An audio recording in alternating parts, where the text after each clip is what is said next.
Welcome to Landwards, the podcast for the land-based engineering community, brought to you by the Institution of Agricultural Engineers. Welcome to the Landwards News Podcast, presented by myself, Andy Newbold, and I'm joined today by the institution's Chief Executive Officer, Charlie Nicklin. Hello, Charlie. Good afternoon, Andy. How are you doing? I'm very well, thank you. How are you, Charlie? Yeah, all good, thanks. So for the purposes of reference, we're recording this on Wednesday, the 9th of August, 2023, and it's Charlie's birthday. So many happy returns of the day, Charlie. Thank you. I won't necessarily, given that I'm probably the same age as you, or I will be in a week's time, we don't necessarily need to do the bumps for the benefit of the listeners, do we? So we'll park that there, I think, for now. But the purpose of this podcast is just to have a bit of a romp around the latest contemporary news in the wider world of agricultural engineering. So the disclaimer is this is not necessarily the institution's view of what agricultural engineering is or isn't, and it's probably fair to say that it's a little bit more to do with what tickled the fancy of Charlie and Andy when they were looking at the news together. Is that fair, Charlie? That sounds good to me. Yeah, absolutely. So I think we're gonna dive in for a start with a piece of news which has appeared in various news channels in the last couple of weeks, and I'll just sort of go with a headline, which is AI to enable scientists no, that's the wrong one. I'm going to do that one again. I'm just going to go with the headline of World First Technology Enables Farmers to Measure Grass from Space. So this is a piece of news which is using harnessing AI and satellites to verify sustainable practices and enhance grassland decision making. So this has come from an Irish operation called a pair of technology companies, Origin Digital and Aspia Space. So it's launching in Ireland for a start, which is pretty sensible given the amount of grass which is grown in Ireland. And it's basically part of Origin Digital's GrassMax service, which is a new technology that accurately measures the height of grass from space, offering, and again, I apologise for the inverted commas, groundbreaking insight for increasing farm productivity and profitability. And I felt this was a really interesting story because, we all walk out and look at our lawns and go, oh my goodness, I need to cut that. And then it rains, and then it's sunny, and then it keeps growing. Obviously, put that into a farming scenario where you've got large numbers of hectares to manage, and it potentially gives a different set of tools. So, Charlie, I don't know, what did you think about this story, and what did you think from what does this mean to us as agricultural engineers, maybe? I think, to an average person, they'd think it was some freaky futuristic thing. But then if you said to somebody, 30, 40 years ago, we'll steer your tractor via satellite, they'd probably laugh at you. So it's really interesting, isn't it? I think, when they're talking about a sort of 10-meter resolution and a 15 millimeter accuracy, it sounds really incredible for those that, that make a lot of forage. Particularly from a 700 kilometre vantage point. Yeah. But I suppose, you remember the pictures years ago that you used to see where the satellite would zoom onto I don't know, I can always remember a cigarette packet being on the ground and they'd zoom right into it from space. It's incredible. So things move on, don't they? But yeah, I mean, for, measuring hay, maize, things like that, it sounds really interesting, exciting. And why shouldn't you chuck, some precision technology at growing grass and fodder? It's interesting, and I can see, I see they're offering it as a service. I think the other interesting thing I thought was the non-agricultural applications that can come out of it. So parkland maintenance, mowing verges and things like amenity, that. Agree. Yeah, which golf means courses even. Yeah, I mean, it means people can sort of plan works a lot more efficiently, and it all goes around to efficiency, productivity, and saving money and saving resources, isn't it? And it's also very much a step change in terms of approach. The sort of old-fashioned Cumbrian cynical fell farmer, of which I run on quite a bit of my octane with my heritage, despite my day job. I remember talking to a chap about a grass growth app a couple of years ago at a trade show, and it was using a satellite imagery, a slightly different approach to this one, but fundamentally talking about remote sensing of grassland. And I said, as a farmer, I'm legally obliged to check my livestock every day under codes of animal welfare, etc. And obviously, what I do as a matter of course is actually check the grass growth, which didn't help that poor chap sort of sell his service to me, admittedly. But I think this is doing a different thing, and also, when you can overlay it over a very large area, you can have comparative stats by region, by altitude, by district. There's lots of other things a service like this can do. Yeah. When it's applied over such a larger area, rather than just what the grass is doing in the home pasture, which you look at every day because you've got to check your sheep there. Yeah, so absolutely. Wider than my potentially cynical Cumbrian upland view. So, it was a tick for me, and it was a really interesting comment about direction of travel, which I think for us as engineers, when we look at our output, monitoring and managing springs to mind. And that's what we're all about, is data and information to help make better decisions. Yeah, I think if you then couple it, to some of the stuff that the big manufacturers doing on measuring nutrient value of and dry matter and all sorts of good stuff that while you're harvesting as well, and you start and tie these things together, grass growth, fertilizer input, new output of what you're harvesting, and so on and so on. It's it builds the picture, doesn't it?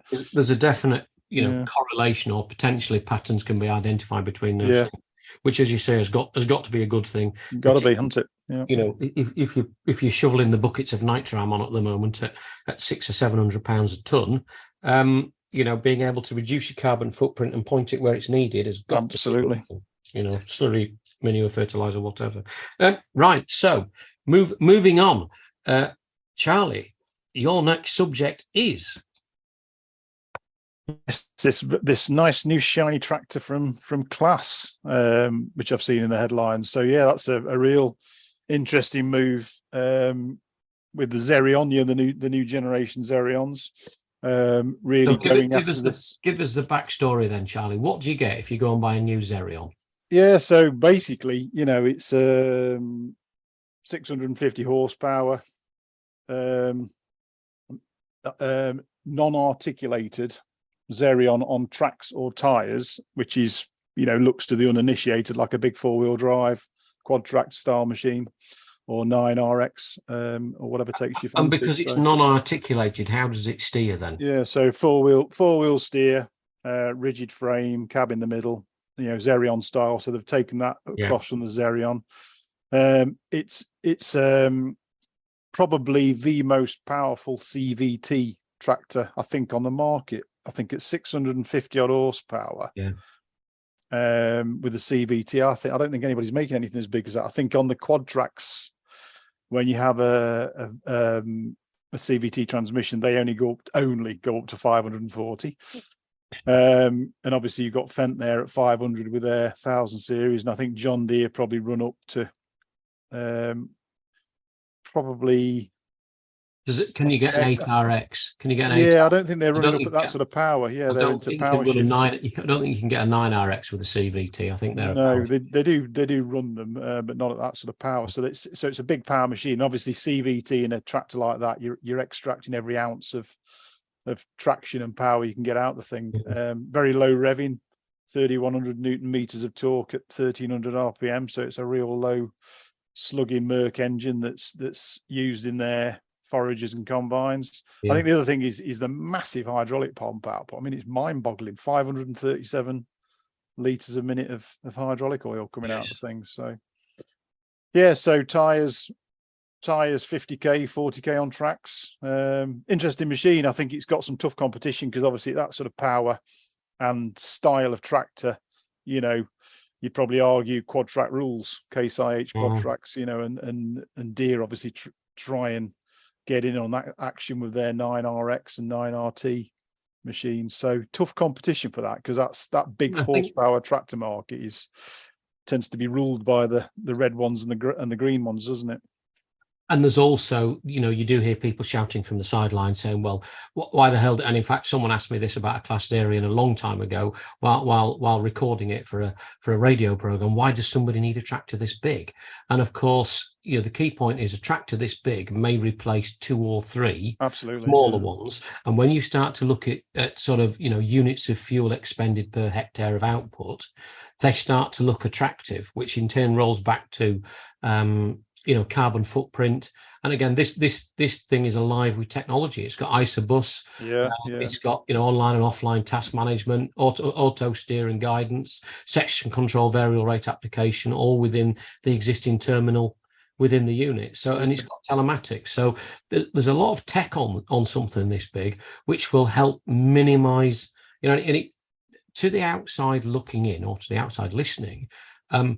It sounds very odd to say, but how can a tractor that big with so much resource tied up in it be good? But the reality is, in comparison to multiple smaller machines, its carbon footprint is much less. Its out and out output is much bigger. So, again, whilst there are emotional arguments on both sides, the reality is, if you want to sweat your asset, something like this, and obviously it's not for the Institution of Agricultural Engineers to sell tractors, but technology like this has its place in certain circumstances. I mean, you've got to be familiar with the North American market, Canadian market, Australia, Eastern Europe. I mean, there's absolutely vast acreages that they're covering. 60, 100-foot cultivators. Massive seed drills. They have just got to cover serious ground seriously quickly, and that's where these machines are aimed at. You probably will see some in the UK because there's always going to be somebody who wants to buy one, but the reality is these things are aimed at Australia, North America, Eastern Europe, and so on. They're acre eating machines, these are. And power is key. You need the power to pull cultivators along at 15, 20 kph, seed drills, that sort of speed. It's they're big pieces of equipment, and they're on wide tracks or wide tires, so ground compaction is kept to a minimum. You're covering a vast width as well, so again, you've not got loads of wheeling. So they've got their place, and I'm sure they're going to get bigger and bigger. People think tractors are not going to get bigger. They will. I'm sure they will. I know in November when I'm going to IAgrE Technica, it's something I'll go and look out of personal curiosity, because it's bound to be sitting as a flagship product in the middle of that hall, surrounded by other class kits. Yeah, I mean, I think you can get a 9RX up at nearly heading towards 700 horsepower, can't you? Yeah. And just counting the steps up to the cab, Charlie. 1, 2, 3, 4, 5, 6, 7 steps to heaven. Yeah, I mean, it fits in. Obviously, for the US and Australia, they're not too worried about the road width. That's a pain in Europe that you're limited on the width. But these big tractors for those territories, you can go wider. And if you've got the power and the traction, you can pull wider and wider implements and cover more ground. It's more efficient, And I guess the other reason, you'll be using less fuel with one big tractor than you are with 2 little ones pulling the same width, wouldn't you? So. And I guess the attraction again with the track is that you can, instead of having for duals or triples and going really wide with rubber, having a relatively speaking narrow track helps with road transport as well in European situations. Yeah, absolutely. I mean, that was the whole idea with the Fendt 1000 series, really, that it was a tractor that you could ballast up to a real high capacity weight to get the power down, and then when you don't need that, the tractor can have its dual wheels removed, take the ballast off, and be used as a normal tractor to, obviously not go hedge cutting with, but you know what I mean? You've got this, people take the mick out of people hedge cutting with 200 horsepower, but guess what? They're doing that because they haven't got a 100 horsepower tractor anymore, and that tractor's utilised for doing jobs, and it's probably using a lot less diesel because it's just ticking over nicely. And it's the same idea with the Fendt, that if you invest in a big 4-wheel drive articulated tractor, it can only be used for that specific task. Yeah. You can't deballast it and de-wheel it very easily for other jobs, So as you say, utilization. Staying on the subject of tractors ish, but probably taking a bit of a sideways move into something which we're quite interested in, really, with the institution. You've got another story you wanted us to talk about, Charlie. Yes, the methane. Some, I've made no bones for being a fan of the New Holland methane thing. I think it's a really interesting solution. This whole farm circular approach. So give us a quick synopsis of what So the energy independent farm concept is. Yeah, so for those that are not aware, it's basically capturing fugitive methane off slurry lagoons. So basically sheeting over a slurry lagoon, capturing the methane, cleaning it, compressing it, and using it for fueling a gas-powered tractor. And methane, so the New Holland methane concept is a tractor that's in serial production at the moment. You can go and buy one.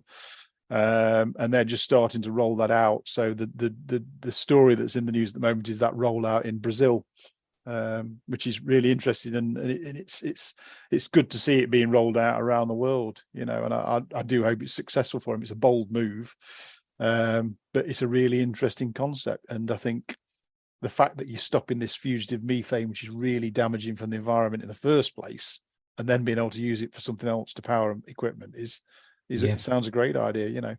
The challenge has always been, how do you store enough gas on board to run the tractor for a day, which is had a lot of people scratching their heads for a long time, I'm sure, in New Holland, but that's the biggest challenge. And we've had, we've seen the same challenge with JCB and the hydrogen engine, haven't they? Because of the immense pressure you need to store the gas at to get anything which approaches the energy density of an oil-based fuel. Yeah, exactly. I think again leading to challenges around things like pressure vessels directives and the tank, which you don't necessarily need to do with a big plastic tub on the side of a tractor for diesel. I mean, the other obviously. The other area New Holland are exploring is the LNG side, so liquefied gas. Yes. But obviously, then you're into some pretty complex storage arrangements on the tractor, because it's cryogenically stored. You've got to take the temperature right down. So there's some pretty complex technology on board to allow you to store this volume of fuel. Very, very tricky for the future, really. On that front, where they go with it. But I think you can get things like trains are running with LNG already. But trains are basically, you've got a power station on wheels, haven't you, to power your train. It's interesting stuff. Micronuclear, Charlie. That's a can you imagine pico-nuclear? Can you imagine the regulation if you had something like that sat under the front left footwell of your New Holland? That was quite exciting when you went for your annual MOT. Yeah. This lead suit, please, sir. It was all right, but the weight of the lead shielding did just let it down a bit and wet going, didn't it? Speaking of wet going, I've got a story here, Charlie, which I picked up on the, and I apologise for betraying any historical academic loyalties here, but Harper Adams University is to become the first UK centre for the study of peat farming, and so in essence, a share of a £5 million UK government fund aimed at solving challenges with lowland peat is to make Harper Adams University the first UK centre for the study of peat farming. So for 2 points in the pub quiz, Charlie, what is the technical term which describes peat farming? Oh God, I remember this now. Well, you should do, because there's been an article in Landwards in the past, which I'm sure you Paludiculture. Paludiculture, that's it. Yeah, that's got quite a good score in Scrabble, I would imagine. I bet it has. Yeah. There's something like 250,000 hectares of peatland, isn't there, in the UK? There we go. Peat soils are highly productive. The new story news of the 325,000 hectares of lowland peat, 74% is farm. That's it. 70. So 3/4 of that is farm, which is about 250,000 hectares, isn't it? So the main problem you've got is big area. You work peatland and you very quickly volatilize carbon to atmosphere. So re-wetting or farming it in a slightly different way, or understanding when you can and when you can't work peat following re-wetting, has a big impact on greenhouse gas emissions, and that's really the starting point. Plus, I think there is a field. I think they said here there's a field on the Harper Adams University estate called Aidney Yard, which is going to be re-wet and used to grow crops, so they can assess the impact of re-wetting peatland. So I think it's a really fascinating. It's a really fascinating look at a practice, because we're farming all this land, a practice which has a big impact on greenhouse gas emissions. It is. It's really interesting, isn't it? Because I mean, you can't sort of you can't just take that volume of land out of agricultural production. But the study's really interested in the fact that they're going to look at what you can grow on it. The other interesting thing I picked up was about winter flood water. Can you store winter flood water and then release it during the summer, which would be interesting as well. Yeah, and I mean, I have to say, having walked the farm last night, I feel like I'm farming in an upland, not peatland, but certainly wetland. Having watched my neighbours slithering around with a forage harvester and lots of trailers yesterday on a field quite close by. It sort of took the edge off my desire to go and mow some grass for haylage, because it's quite, it's still quite wet underfoot. Just a bit. And I think, despite the fact that we're all obsessed with the weather, or we're not British properly, are we, if we don't talk about the weather? No, we're definitely obsessed with it. But it's never stopped raining the last few weeks. No. It's actually nice this week, but it's going to rain at the weekend. Something else to look forward to. Yeah, interesting study for students anyway. Lots of students. Well, and I think it's a really smart idea, is examining how cropping can, how effectively land like this can still be used, and quantifying the impact. Rather than just going, right, we're not going to use it, we're just going to re-wet it, because there is a pragmatic conversation going on about the fact that we probably still need food. Yes. And yes, you can ship it in from elsewhere around the world. And if the last 2 years has taught us nothing, it is that the global supply chain is very fragile to war in Eastern Europe, but also fragile to someone, trying to handbrake turn a ship in the middle of the Suez Canal and getting it stuck. Yeah. So there's a degree of sort of, the drive for self-sufficiency behind this as well, which is fascinating. I did, there's a little bit of a theme we sort of touched on already, which I wonder whether you want to come back to, Charlie, with your next news snippet. Oh, with John Deere. I mean, it's been interesting, sort of, John Deere clearly market leader in ag machinery. What are they going to do on alternative fuels? And they were pushing for what seems to be quite a long time now, electric as the future. And whether it is or isn't is another thing. But the thing that's in the news with Deere is that they've decided that one solution isn't going to fit all. And I think, to be honest, I read that and think, well, that's of no surprise really, because I think most companies have alluded to the fact that once upon a time, you went from 50 to, 500 horsepower, and it was diesel all the way. Yes. And now it's not. It's going to be electric. It's going to be possibly a bit of hybrid. It's going to be, possibly hydrogen combustion. Then it might be hydrogen fuel cell, and then you've got a bit of LNG and CNG mixed in there, and that's the thing now, is that, don't forget e-fuels. Yeah, one solution is not going to fit all. No. And it's interesting watching automotive as well, that the automotive companies will have you believe that the future is electric and nothing else, and the solution that you're going to need for your average pickup truck that pulls a 3.5 ton IFA Williams trailer around, other trailers are available, is going to be very, very difficult with electric. And Toyota have announced that they're looking more at hydrogen again. Yeah. So, it's no surprise really that Deere are in the same boat. They're going, there's going to be. I understand solutions. Mr. Toyota himself, who runs the company, drives a 3-cylinder Toyota Corolla hydrogen engined car. Yeah. All right. So they're quite focused on that. And I think, like you say, as on the back of Dieselgate, we all had to electrify everything. Mm-hmm. And I think a degree of, I don't know if maturity is the right word, but a degree of pragmatism is settling in with manufacturers who've rushed off down the electric road. And Deere are not alone with this. So this is not a Deere comment at all. No. JCB have gone on the record and said, we thought we would electrify everything. And then, over time, it became clear that there are stranded or tiers of powering depending on output and depending on location and end use. But yeah. I think it was probably quite popular in the press in the last few years to talk about, Betamax versus VHS type of solution or scenario where, what technology are we going to plump for? But the reality seems to be much more blended and much more mixed and much more horses for courses, doesn't it?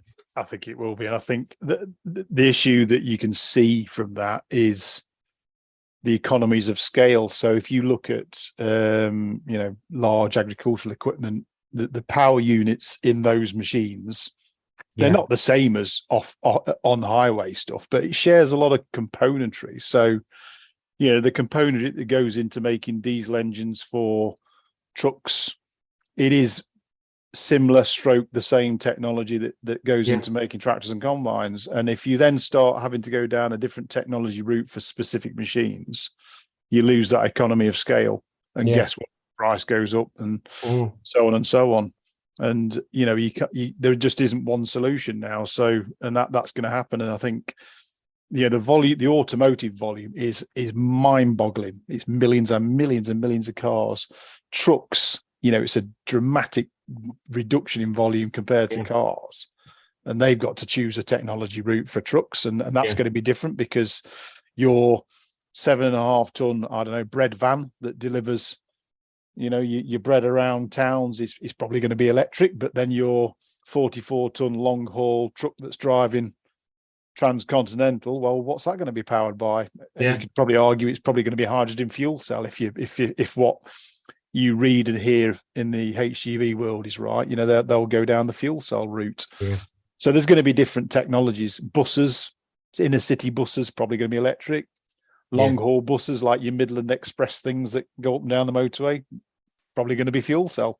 And I think that's the thing with farm equipment, is that yes, little telehandlers, little world loaders, electric, perfect, absolutely perfect technology, isn't it, for booking out your pig sheds and whizzing around a yard with some bales.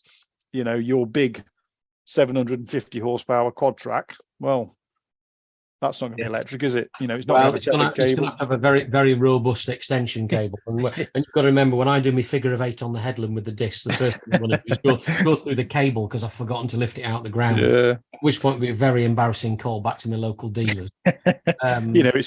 It's probably going to be fuel cell, isn't it, or something along those lines? And there might be an inter-inverse that might be a hydrogen engine. I don't know. It's difficult to judge. It's a question I get asked so much, especially by students. They always say, where do you think it's going to go? And I can only sort of recite what I hear from different manufacturers, and also what my personal view is based on practicalities of actually making these machines work for a living. It's all right.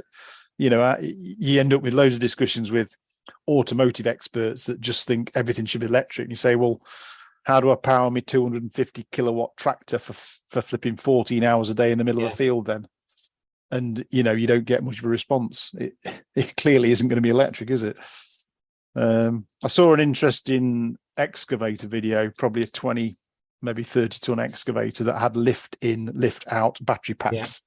And I just thought, how ridiculous is this? That you've got to have an excavator's got to be brought to a hard road, and then you draw up alongside it with a truck that's got a high ab, and it lifts God knows how many tons of batteries off the truck onto the excavator, and takes the flat battery out and takes it away to charge it up. It's like, oversized kids' toys, take the batteries out, charge them, put them back in. It's just totally impractical. It really is. And I don't know, I can't see how they're ever going to do in big electric excavators unless they're on a tethered cable.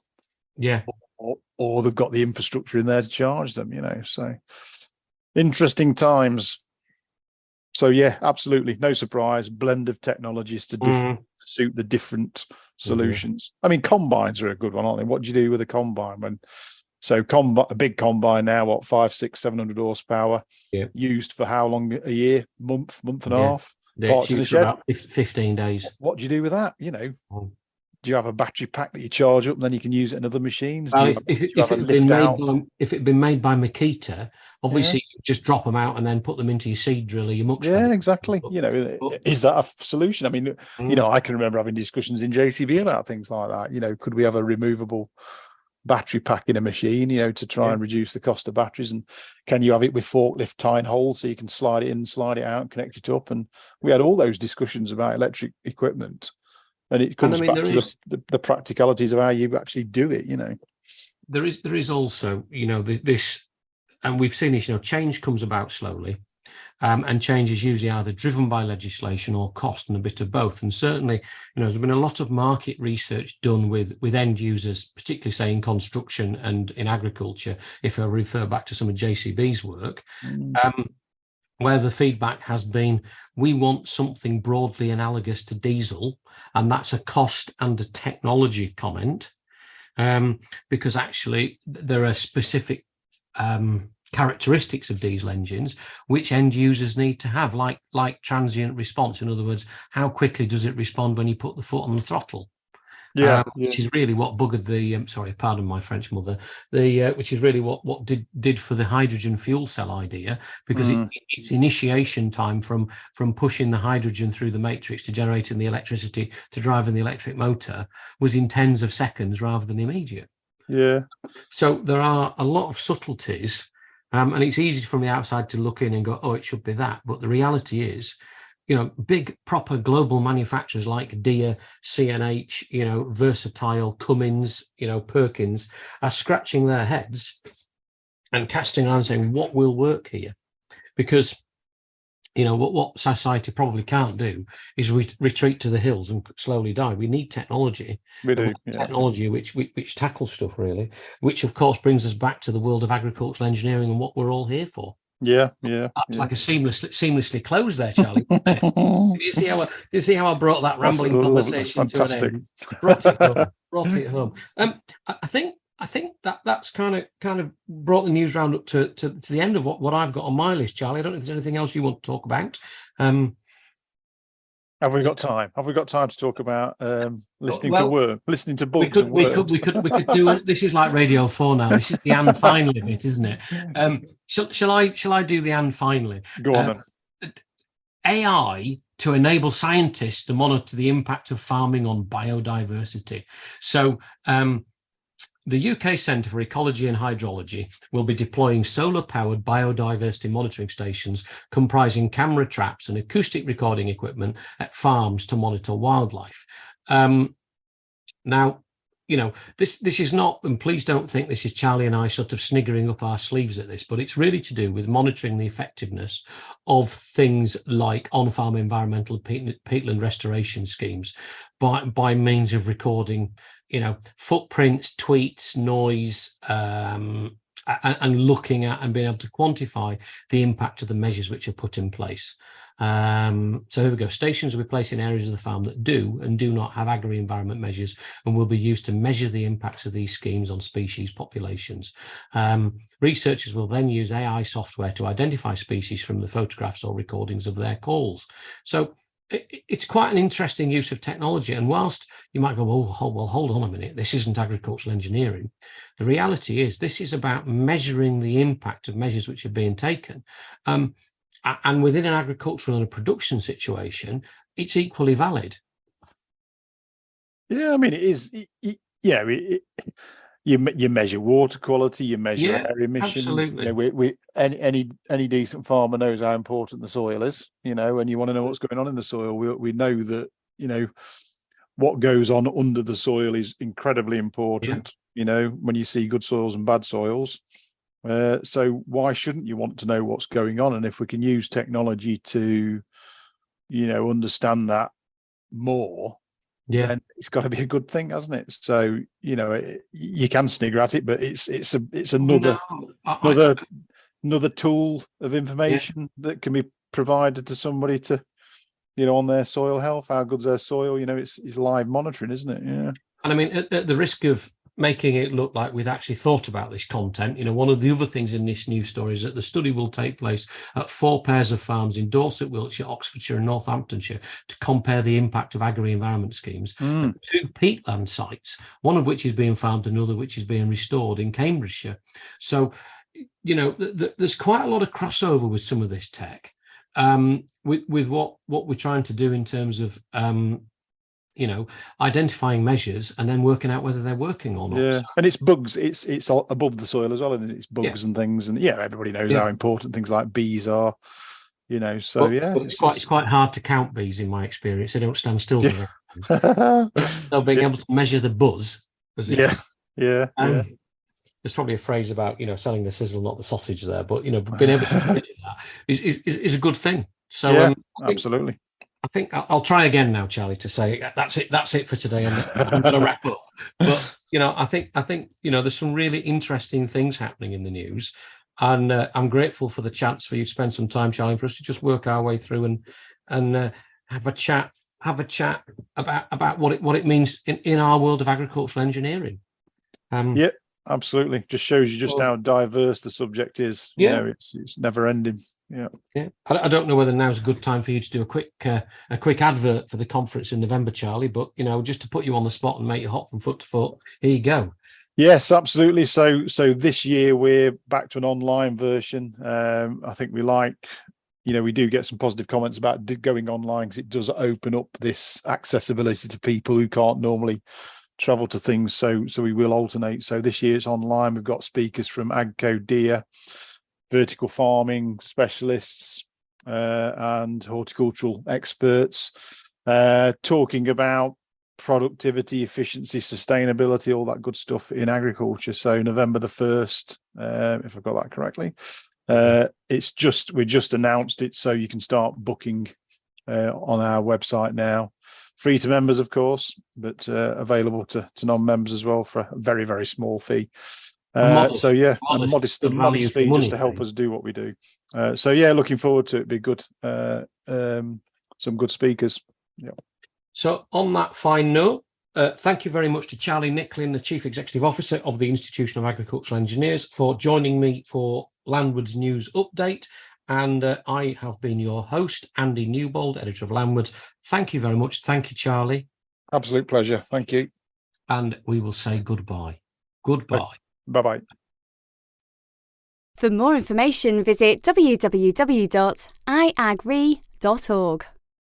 You have been listening to Landwards, the podcast for the land-based engineering community, brought to you by the Institution of Agricultural Engineers.